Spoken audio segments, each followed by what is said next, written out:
Realm of Danish pronouns and the magical art of crafting simple sentences. I'm your language navigator, Liam, here to guide you through this thrilling Danish language expedition. Welcome to the world of pronouns, those versatile chameleons of language. They're like the unsung heroes that keep conversations flowing seamlessly. Imagine stepping onto a dance floor surrounded by pronouns that embody different identities. I, you, he, she, it, and we. They're all here, ready to take center stage.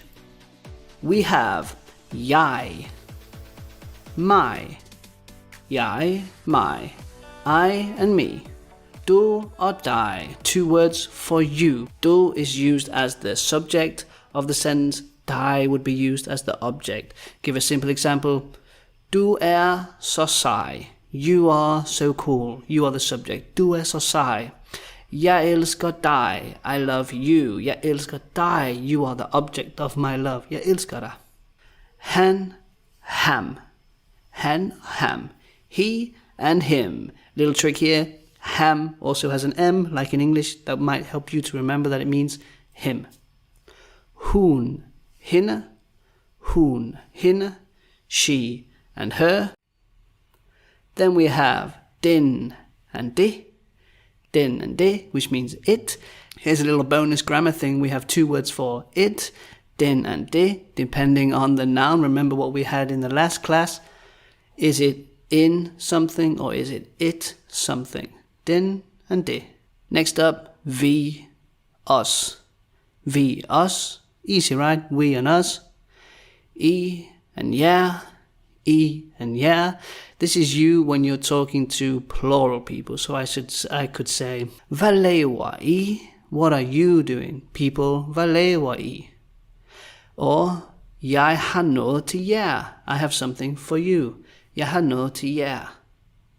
Jer being the object, I being the subject.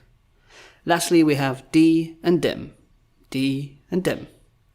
They and them. De, dem. Next slide, and we are on to possessive pronouns. For example, min guitar, my guitar, din guitar, your guitar, min, din, mine and yours. Again, relating to the nouns, is the object an in or an it? We have a guitar here that is called in guitar, whereas we have a drum kit which is called et trommeset. I mentioned at the start of the course. Mit trommeset, dit trommeset. So you can see all these words start to match with the N and the T. Min, mit. Min and din, mit and dit. Then we have the plural, mine groupies or dine groupies. The plural version doesn't matter whether it's in or it. There's only one way to say it, and that is mine, which looks like mine, but it's mine in Danish. So my doesn't mean mine, it means my. That's a bit confusing. I realize that now. Min guitar, din guitar. Mit trommeset, dit trommeset. Mine groupies, dine groupies. Next slide. We have a little bit more with this possessive pronoun stuff because there are two ways to say his guitar. You could say hans guitar or you could say sin guitar. Let's break it down. So we have min guitar, my guitar. Det er min guitar. It's my guitar. Det er min guitar. It's my guitar.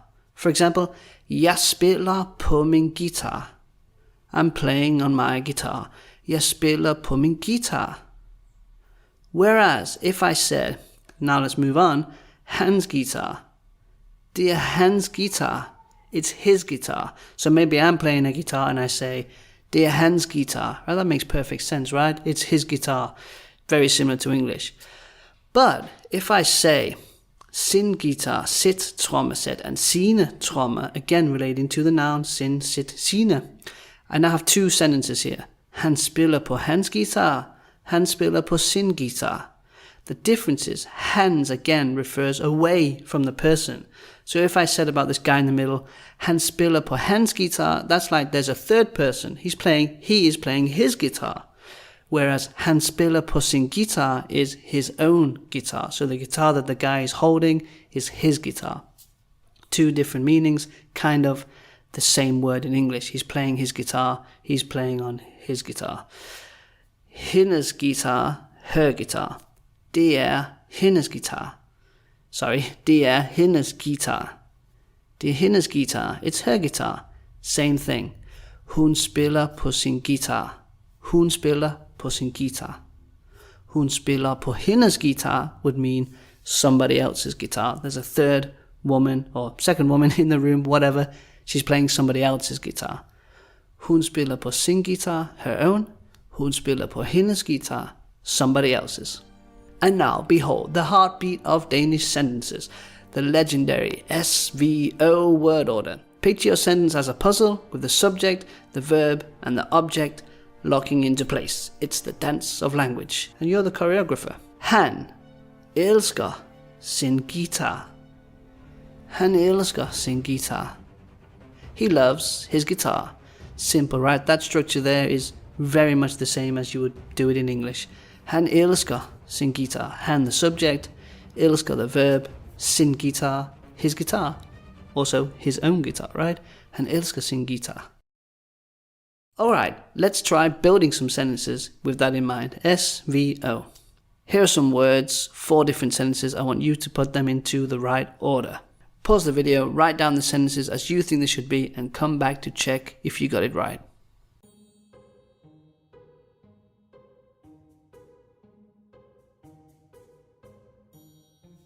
Alright, we're back. Let's check how you did. Han elsker sin guitar. Han elsker sin guitar. He loves his guitar. Jeg vasker din cykel. Jeg vasker din cykel. I'm washing your bike. De spiller deres tid. De spiller deres tid. They are wasting their time. Hun spiser hendes mad. Hun spiser hendes mad. She's eating her food. Not her own food. Somebody else's food. That's naughty. Start with the pronouns, then the verb, add a sprinkle of possessives, and follow the rhythm of the SVO dance. Voila! Your sentence takes shape. My fellow language architects, you're now equipped with the tools to craft sentences that paint pictures with words. Check back in soon for the next class. Keep practicing, keep experimenting, keep building sentences that tell your story. Get in touch with me if you have any questions. I'd be more than happy to answer them. I'm your trusty guide, Danish language guide, that is, Liam. And remember, every sentence you construct is a brushstroke on the canvas of communication. Keep going. Farvel. Goodbye. DanishTube.